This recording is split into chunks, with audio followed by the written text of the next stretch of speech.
In Shalimar Bagh's BW block, there's a neighbourhood park where generations of children played cricket through summer evenings and hide and seek until dark. Last month, it became a parking lot. The change has sharply divided the residents. There are some who are more vocal for this to be used as a parking space, and then there is the group which wants space for their children to play. The dispute unfolding inside this small neighbourhood park reflects a much larger reality across Delhi, where the battle for public spaces increasingly extends far beyond the traditional image of a hawker occupying a corner of a footpath. The national capital's encroachment problem today cuts across class and social divides. From the daily tussle over parking vehicles to flower pots placed neatly on footpaths, and from ramps extending onto roads to garden fences and security guard cabins, the city's common spaces are under constant siege. This is part 3 of our series on Delhi's housing crisis, Encroachments. How the daily seizure of public space is turning the city's streets into a safety hazard.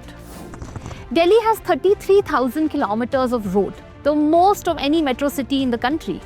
It also has 22.7 million residents and nearly 8 million registered vehicles. The result is a city where roads, pavements, drains and emergency access routes have been quietly swallowed up by shop extensions, makeshift structures, roadside parking, repair workshops and commercial spillovers. This isn't just inconvenient, it's deadly. A Central Road Research Institute study of over 60 internal roads across Delhi found that congestion was being driven not just by vehicle numbers, but by encroachments and illegal parking. A Hindustan Times ground assessment using laser measurement devices across 8 locations in West, South and East Delhi found that in several localities, barely half the original road width remains usable. Fire tenders need about 6 to 7 meters to operate. In many areas, they have 1.5 to 3.5 meter space. In the March fire at a 4-story residence in Palam, fire tenders struggled to reach the scene. Parked cars had taken over the approach road. The Hauz Rani fire that killed 23 people, barely 200 meters away from one of the city's most congested market stretches. The law is clear. Section 321 and 322 of the Delhi Municipal Corporation Act prohibit placing anything on a public street without permission.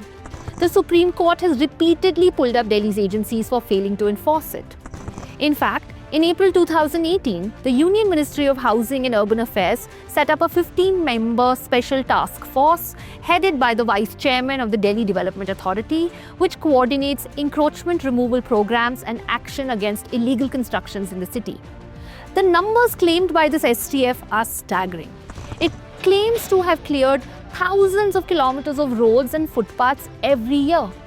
In the first 5 months of this year alone, it says it removed nearly 40,000 items from public spaces and issued around 34,000 challans.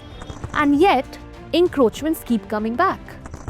A 2006 Supreme Court order held local police station heads responsible when encroachments returned after removal drives. It was never fully implemented. Studies for Master Plan 2041 document what this looks like on the ground.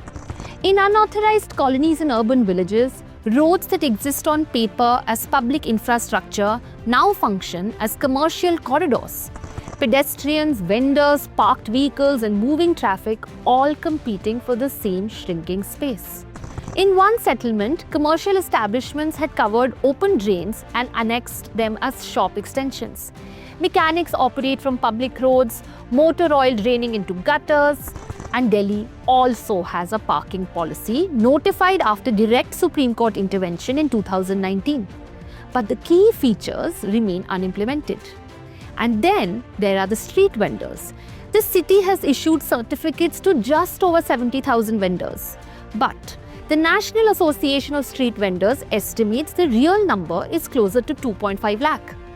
Designated vending zones don't exist, so vendors occupy whatever space they can find and get swept up in the removal drives that treat their livelihoods as obstructions. Rules exist, bodies exist, plans exist, but implementation does not. And the cost of that gap is paid by those who live in this city.